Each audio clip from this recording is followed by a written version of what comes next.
नमस्कार मंडळी, कशा सगळे आशा करते स्वस्त समजत असाल। मी वर्षा रेसिपीज या माझ्या चॅनलमध्ये तुम्हा सर्वांचं खूप खूप मनापासून स्वागत करत आहे।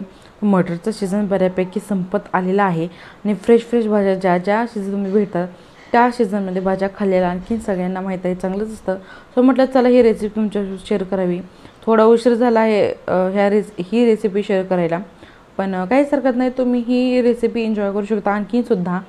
तर मटर मस्तपैकी सोलून घेतलेले आहे तिथं 200-250 ग्रॅम, आणि या ठिकाणी मी 3-4 मीडियम साईजचे गाजर जे छोटे असतात सो ते घेतले। तुम्ही मोठेसुद्धा घेऊ शकतात, पण ना हे छोटे गाजर खायला गोड लागतात आणि म्हणजे असं कोवळे असतात, त्यामुळे छान लागतात।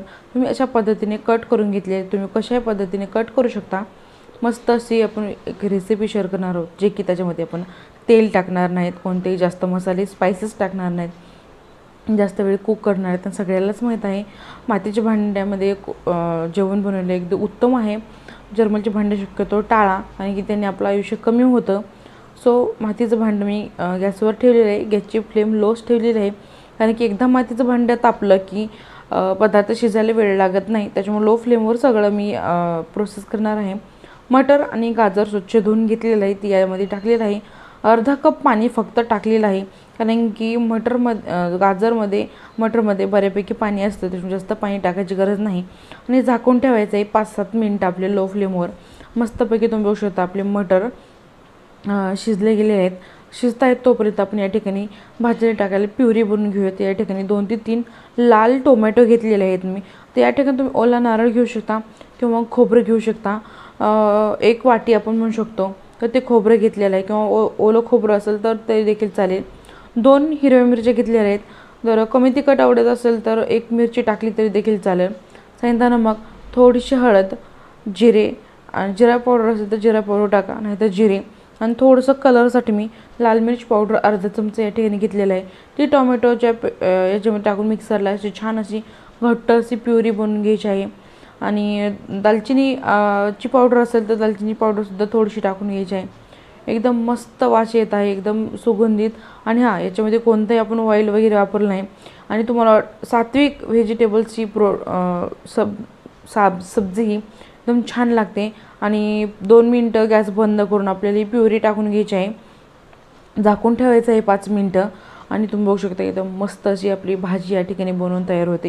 आणि फ्रेश लास्टला कोथिंबीर टाकून घ्यायची आहे, आणि नमक पण मी प्युरीमध्येच टाकून घेतलं होतं, चवी तुम्हाला तर माहिती चवी। आणि त्याच्यानंतर एकदम पालक ची अर्धी जोडी घेतली होती मी, मिक्सरला बारीक वाटून त्याच्यामध्ये पाणी टाकून वाटून घेतलं। थोडंसं सेंधा नमक टाकलं, गव्हाच्या पिठामध्ये हे पालकाची प्युरी टाकून घेतली, मस्त अशी कणिक मळून घेतली। 10 मिनटं भिजवायचं आहे कणिक आपल्याला। आपण काय करतो लगेचच लाटाई घेतो, त्याच्यामुळे आपली चपाती व्यवस्थित फुगत नाही, मऊ लुसलुशीत होत नाही, कडक होतात।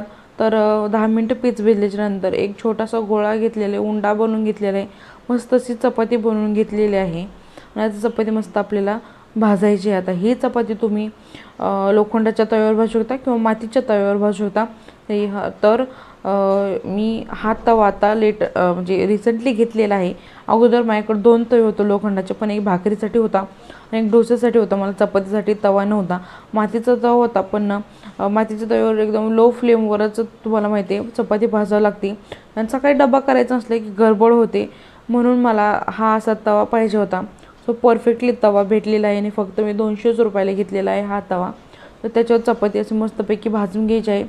आणि तुम्हाला तूप आवडत असेल तर भाजल्याच्या नंतर जेव्हा आपण ताटामध्ये चपाती घेतो तेव्हा आपल्याला थोडंसं तूप लावायचं आहे।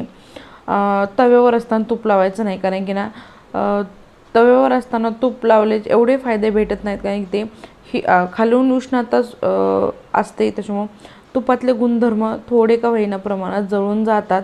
त्याच्यामुळं जेव्हा आपण चपाती ताटामध्ये घेऊ तेव्हा डायरेक्ट थोडंसं तूप टाकायचं आहे, नाही टाकलं तरी देखील मस्त अशी चपाती ही लागते। आणि जर ज्यांचे मुलं हसबंड वगैरे पालेभाज्या वगैरे खात नसतील तर ही ट्रिक तुमच्यासाठी उत्तम आहे। मेथी फक्त त्याची पानं तोडून कट करून पिठामध्ये टाकू शकतो आपण, पालक प्युरी करून टाकू शकतो, बीट टाकू शकतो। सो भाजी आपली तयार झालेली, चपाती तयार झालेली, आणि यासोबत पुदिना चटणी, आहा लाजवाब, मस्तपैकी आपली झिरो ऑइल थाली बनवून तयार झालेली आहे। तुम्ही डाएट वगैरे करत असाल तर अगदी उत्तम ह्या रेसिपीज आहेत। याच्या अगोदरसुद्धा खूप सारे रेसिपी शेअर केलेले आहेत, करणार आहे, त्याच्यामुळे चॅनलला पटकन लाईक करा, शेअर करा, सबस्क्राईब करा. आय होप आजची रेसिपी आवडेल.